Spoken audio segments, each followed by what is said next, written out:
Hello and नमस्ते everyone.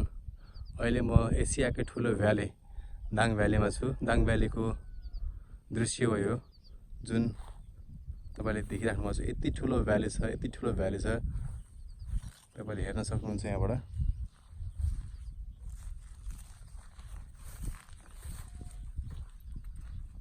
एसियाको ठुलो भ्याली यसलाई यतिकै भनिँदैन। पछाडि देखेको एन्टी लाइट परे हुनसक्छ, त्यहाँ चाहिँ घोराई सहर हो त्यो भने चाहिँ। त्यसको पछाडि तुलसीपुर छ र यसको हाम्रो दक्षिण भागतिर यसको पछाडिको भाग रोल्पा जिल्ला पर्छ भने यसको दक्षिण पश्चिममा सल्यान जिल्ला पर्छ। यस्तै आजको भ्यू कति राम्रो छ। तपाईहरु हिमाल पनि मैले यहाँबाट देख्न भ्याइराखेको छु। तपाईहरु कति देख्नुहुन्छ हिमाल हेर्नुस् यहाँबाट। त्यसै हिमाल हजुरको धौलागिरी के हिमाल छ, मलाई एक्ज्याक्ट नाम चाहिँ थाहा भएन, सरी फर द्याट।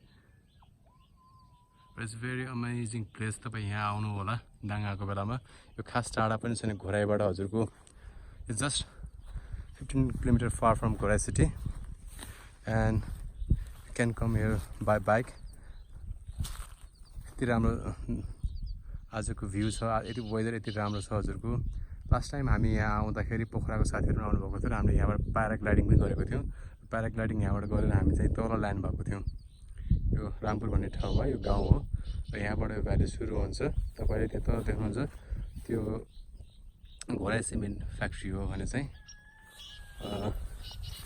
यसको पछाडि ठुलो, यसको निकै ठुलो भ्याली छ। निकै ठुलो भ्याली चाहिँ काठमाडौँभन्दा सायद तपाईँको 2 टाइम्स भन्दा बढी नै ठुलो भ्याली होला।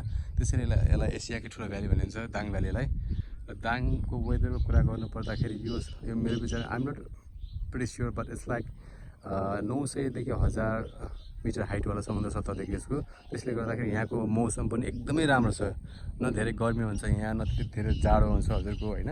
हाम्रो नेपालको तराई भाग जस्तो गर्मी, इभन तपाईँको बुटोल नारायणघाट जस्तो गर्मी हुँदैन भने चाहिँ काठमाडौँ जस्तो चिसो पनि हुँदैन। भन्नुको मतलब यहाँको वेदर एकदमै गुड छ। तपाईँ जाडो महिनामा आउनुभयो भने खास त्यति जाडो हुँदैन भने चाहिँ गर्मी महिनामा आउँदाखेरि पनि यहाँको वेदर एकदम सुइटेबल छ। त्यस्तो साह्रो गर्मी तपाईँहरू फिल हुँदैन।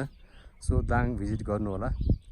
दाङ भनेको धेरैले सुन्नु नहुन सक्छ, बट इट्स लाइक कस्तो भने चाहिँ एसियाकै ठुलो भ्याली पर्छ। यहाँ विश्वकै ठुलो त्रिशुल, महादेवको त्रिशुल पनि यहीँ छ र धेरै पर्यटकीय क्षेत्र पनि यहाँ छन्। मैले तपाईँलाई एक राउन्ड म यहाँबाट देखाइसकेँ र अर्को भिडियोमा म तपाईँलाई अरू पनि देखाउनेछु। र तपाईँलाई यो भिडियो मन परेको छ भने चाहिँ मेरो युट्युब च्यानल पनि छ, जसको नाम छ